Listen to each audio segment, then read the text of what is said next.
कह रहे मैम आज मेरा बर्थडे है, मुझे विश कर दीजिए। God bless you champ. चलो भाई स्टार्ट करें अपनी आज की क्लास। हीरालाल खिंची आ चुके हैं, सूरज कुमार आ चुके हैं, ट्विंकल अंशु। हाँ जी, ये कह रहे मामी केमिस्ट्री के नोट्स नहीं मिलेंगे। मामी, अरे मैं मामी लगती हूँ क्या आपकी? हाँ मामी लगती हूँ क्या? चलो कोई बात नहीं, अगर किसी एंगल से मामी लगती हूँ तो भाई ठीक है बेटा, खुश रहो। चलिए केमिस्ट्री के नोट्स डेली आपके डल रहे हैं, जो मैं पढ़ाती हूँ क्लास वाला वो नोट्स मैं अपलोड करवा रही हूँ, आपको मिल रहे हैं। नोट्स की कैटेगरी में जाओ बेटा, रोज देती हूँ। मैम पीरियोडिक टेबल नहीं करवाओगे? किसने कहा? अपने मन से कैसे कैसे बना लेते हो आप? हाँ पीरियोडिक टेबल तो मैं इतने अच्छे से करवाऊंगी, तुम्हें घोट घोट के पिला दूंगी। कम से कम 10 से 11 क्लास पढ़ाती हूँ पीरियोडिक टेबल, है ना? उसमें मेटल नॉन मेटल सारा चैप्टर कर लेते हैं। चलिए भाई स्टार्ट करें अपनी आज की क्लास। ओके सूरज कुमार, बढ़िया टेस्ट लगाओ।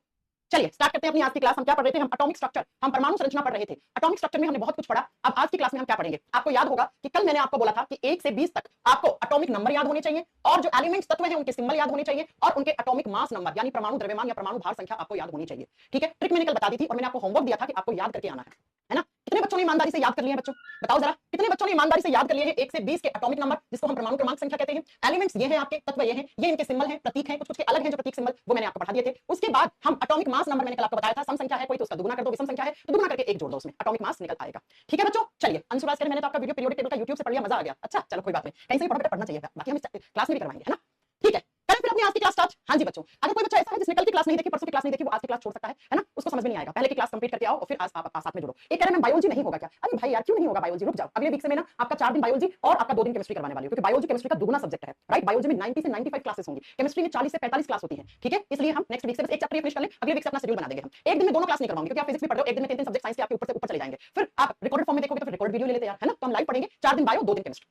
केमिस्ट्री क्लास में लंबी खींच लेंगे बस। चल स्टार्ट करें अपन। देखो बच्चों, आपसे एग्जाम में पूछता है एक फॉर्मूला देके, एक केमिकल कंपाउंड देके कि इसका मोलर मास निकालो या मॉलिक्यूलर मास निकालो। जब भी आपके पास क्वेश्चन आए कि किसी भी कंपाउंड का कोई यौगिक है, जैसे H2O, H2O एक कंपाउंड है बेटा। कंपाउंड का मतलब होता है यौगिक। यौगिक कैसे बनते हैं? तत्वों के आपस में जुड़ने से, जो एलिमेंट्स होते हैं उनके आपस में जुड़ने से कंपाउंड्स बनते हैं, यौगिक बनते हैं। तो देखो एक यहां पर हाइड्रोजन के 2 एटम हैं, हाइड्रोजन 2 एलिमेंट के रूप में जुड़ा हुआ है, और ऑक्सीजन का 1 एटम है, तो ये कंपाउंड हो गया। तो आपसे पूछेगा H2O का मोलर मास कितना है? मोलर मास या मॉलिक्यूलर मास, हिंदी में बोलेंगे मोलर द्रव्यमान या आणविक द्रव्यमान निकालो। तो आपको कैसे निकालना है? बहुत सिंपल सी बात है, बस आपको कैलकुलेशन करनी है और कुछ भी नहीं है। ठीक है, तो सुनिए बच्चों, H2O का कैसे निकालेंगे? आपको सबसे पहले एटॉमिक मास नंबर आपको याद होना चाहिए हाइड्रोजन का और ऑक्सीजन का। बच्चों हाइड्रोजन का एटॉमिक मास, हाइड्रोजन का जो एटम होता है उसका मास, उसका द्रव्यमान कितना होता है? 1 होता है, कल मैंने पढ़ाया था आपको। ठीक है, तो 1 है। अब कितना, आप बताइए कितने हाइड्रोजन के एटम है यहाँ पर? 2। तो 1 को 2 से गुणा करेंगे आप तो 1 ही आएगा, है ना? 1 आएगा या 2 आएगा, वो आपको पता होना चाहिए। हाँ मतलब रेशो वाली बात तो बता चुकी हूं मैं, आप कल की क्लास देखिएगा, मैं यहाँ नहीं पढ़ा रही हूं, कल की रेशो वाली क्लास में पढ़ा चुकी हूं। ठीक है, तो हाइड्रोजन का आप सुनिए यहाँ पर 2 है। ऑक्सीजन का कितना होता है? तो कल मैंने आपको पढ़ाया था, ऑक्सीजन का 16 होता है, याद है? 8 दूनी 16, 8 एक सम संख्या है तो दुगुना कर दो, कितना? 16 हो गया। तो कितना आ गया इसका? 18 आ गया। यानी कि मैम पानी का, H2O का मोलर मास कितना होता है या इसका मॉलिक्यूलर मास कितना है? तो आप बताओगे 18, और यूनिट होती है इसकी ग्राम पर मोल। ऐसे ग्राम पर मोल ऐसे लिखते हैं हम।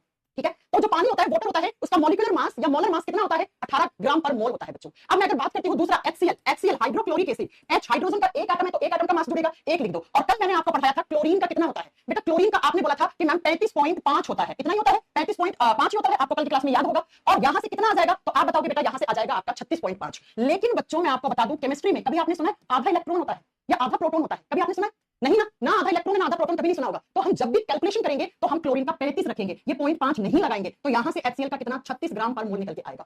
वैसे क्लोरीन का एटॉमिक मास कितना होता है बेटा? आप बताओगे 35.5 होता है, लेकिन केमिस्ट्री में आधा इलेक्ट्रॉन या आधा प्रोटॉन नहीं होता है बेटा, कभी आपने सुना नहीं होगा। तो हम यहाँ पर जब मोलर मास निकालेंगे तो आगे दशमलव के बाद जो संख्या है उसको नहीं काउंट करेंगे, तो यहाँ से 1 + 35 कितना हो गया? 36 हो गया। नेक्स्ट जैसे आपसे दे दिया H2SO4, इसको बोलते हैं सल्फ्यूरिक एसिड, बैटरी एसिड। आप इसका निकाल के बताओ जल्दी से कितना होगा? हाइड्रोजन के 2 एटम है, 1 एटम का 1 मास होता है, तो 2 का 2 हो जाएगा, तो 2 लिख दो। सल्फर का बच्चा 32 होता है, 16 दूनी 32, 16 एक सम संख्या है, डबल कर दो 32 हो जाएगा, 32 हो गया, है ना? तो सल्फर का 1 ही एटम है तो 1 एटम का मास लिख लिया। ऑक्सीजन 4 है तो बेटा ऑक्सीजन का 1 का 16 होता है, तो 16 को 4 से गुणा कर दोगे, आप जोड़ लो, जोड़ने के बाद कितना आएगा आप लिख लीजिए, है ना? तो 16 × 4 करोगे, 32 + 2 करोगे, तो यहां से आना चाहिए बेटा लगभग 98 आ रहा है ना? आप कैलकुलेट कर लेना बेटा, ठीक है? कैलकुलेशन में मेरे से गलती हो सकती है क्योंकि मेरी आप जैसी इतनी अच्छी मैथ्स नहीं है। 98 आ रहा है? हाँ जी मैम। चलो अब नेक्स्ट मुझे फटाक से NaHCO3, इसको वॉशिंग सोडा कहते हैं, इसका निकाल के बताओ फटाक से। NaHCO3 का मॉलिक्यूलर मास, या आप बोलोगे बच्चा इसका मोलर मास कितना होता है? फटाक से मुझे सोडियम, यहां से हाइड्रोजन सॉरी NaHCO3 लिखा ना, सोडियम बाइकार्बोनेट होता है, सोडियम बाइकार्बोनेट होता है, ये तो खाने वाला सोडा होता है।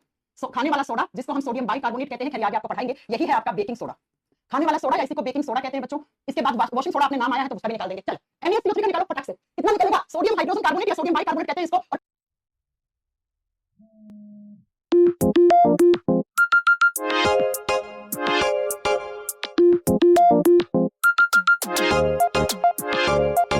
Incoming voice call from Mataf KR. Incoming voice call from Mataf.